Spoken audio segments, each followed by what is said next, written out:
welcome back to part 2 of Tough Van Life Choices. Hopefully this is the day that we actually get everything in the van to fit so we can get on our epic road trip.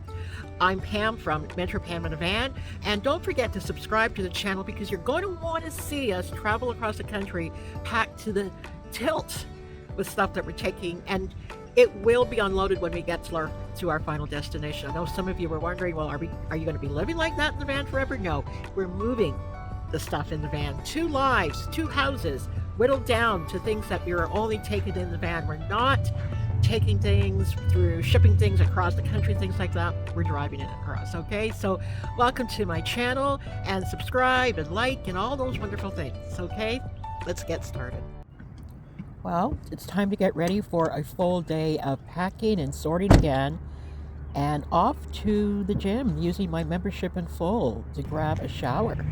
Anytime Fitness has been a lifesaver. Just had a shower at the gym. Great facilities, you know. Not all of them are made equal, of course, but this one certainly was. It had all that I needed, and now I am fresh and clean and ready to hit the day. I like my hot showers, as you can tell. But first, an oil change. So now it's time for a car wash. Now that we just had the oil changed, and before we finish putting on the final pieces or the hitch that goes on the back, we want to get the vehicle washed and looking good. And you might think, well, why would that we bother, right? I mean, it's just a van going on an epic road trip. Well, because one, we've been in wreck sites and on campsites, and it's been either muddy or rainy, so we've got a little bit of accumulation, and always nice to have the windscreens clear and clean. And this is our home. We want to take pride in our home, even though we're kind of stuffed to the gills right now.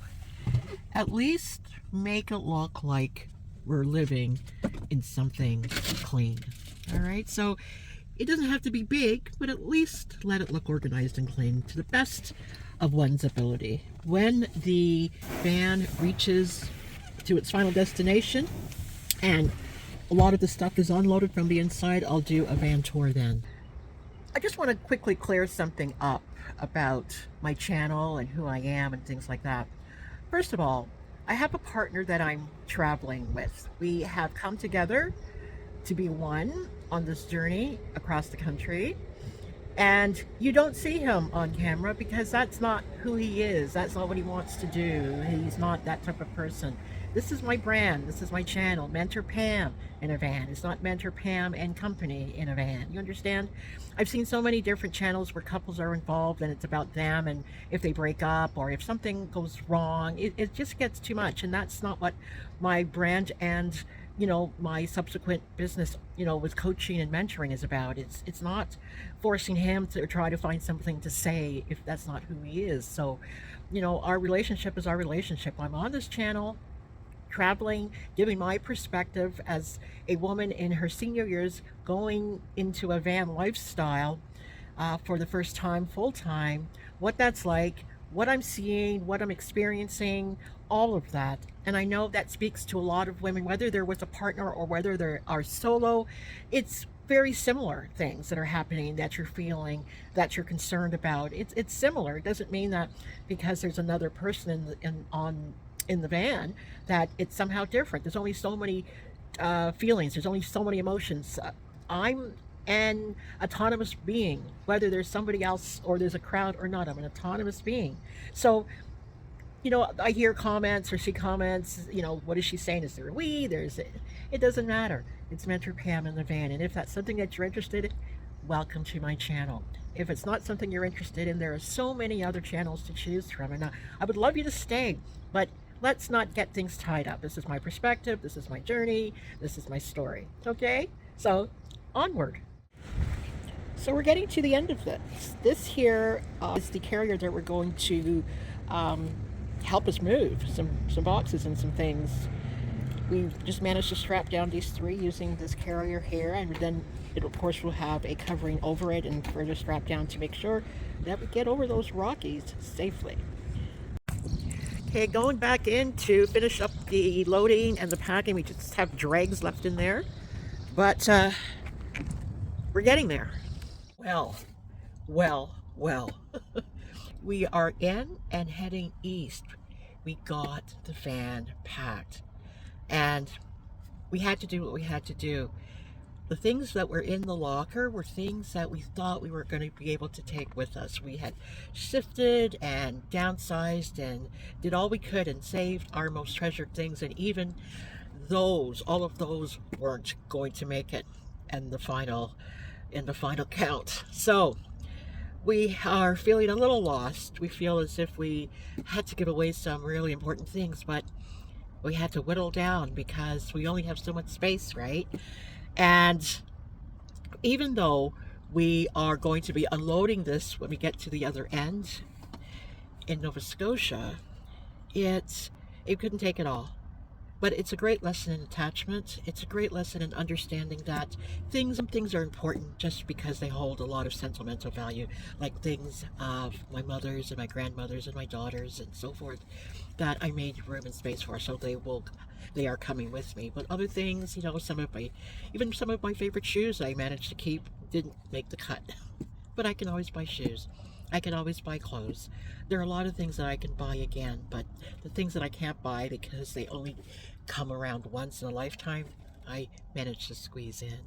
So let me turn the camera around so you can see what I'm basically talking about in here. And now I don't usually show people my home when it's in such an uproar and is in such a chaotic state, but it is what it is. So there you have it, folks. There are even bike wheels down here. The front tires of the bikes that are packed in the garage are sitting in here because the garage is just packed with buckets like this. This one I turned on its side so I can squeeze by when I had to. The fridge is there. I took out some dishes and some pots and pans that we can use so we don't have to keep pulling the drawers open. And this is Doodle. Doodle is one of our little houseplants that we managed to save. She goes with us on every one of our trips. And you know, people have their doodles. This is our doodle. The bed, the sleeping area, we move the things back at night to the front. We move it to the front so we have the bed to sleep on. And in the morning we move it all back. It's quite an exercise in space management. It's like playing Tetris. The couch area is all dismantled and there are boxes on there. This is Skylink, the satellite. We have a slew of boxes and stuff packed all the way up here to the roof, to the rafters. And it's just general chaos in here. We managed to keep ourselves fed and hydrated. Yeah, things are what they're going to be for now until we get to the other side. That's just the way it is. So when we get to where we're going, like I said, these things will be unpacked. The van will be back to its normal state of operation. I will do a van tour then. Can't really do a van tour now. It's just too packed. You can't see anything we're seeing, right? So there you go. Onward. Stop before getting on the ferry, and that was to say goodbye to my mom. It's ferry time. BC Ferries was a wonder to me when I first arrived at the ferry terminal just about 10 years ago. I had not ever seen a vessel that can hold as many vehicles as these ferries tend to do. The one today is not as big as the one I first took, but it still manages to hold a plethora of vehicles and cars. They're just majestic as they pass by and taking people through the Gulf Islands. Just fabulous. Just say yes to your dreams, just like I did almost 10 years ago when I came out here alone, didn't know anybody, didn't have a job and hardly any money, and I made it work. And I do it all over again. Just say yes.